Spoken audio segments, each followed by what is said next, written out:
Hello everyone, welcome back to another episode of Login Helps. In today's video, I'm going to guide you through how to log into Target credit card account. Keep watching the video till the end and don't forget to subscribe to our channel if you've not yet.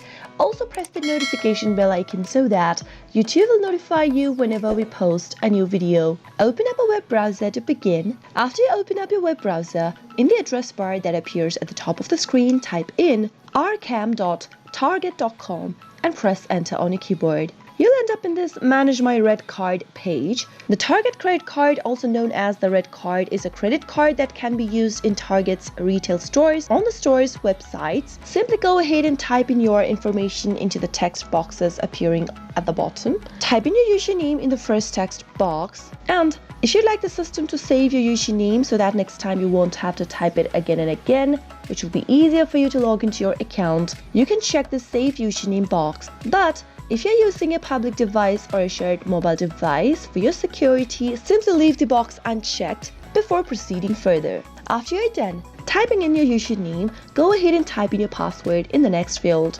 You can double check your password by clicking on the Show Password box over here, which will help you reveal your password. In case you don't remember your username or your password, you can click on Forgot Your Username or Password link and follow the instructions to look for them. Finally, after you're done typing in all of your credentials and you're ready to log into your credit card account, click on the Sign In button and you'll be able to log into your Target credit card or Target Red Card account. I hope the tutorial was helpful to you. If it was, go ahead and give us a thumbs up. Comment down in the comment box if you have a question or a feedback for us. I'll soon be back with more tutorial videos. Thank you for watching.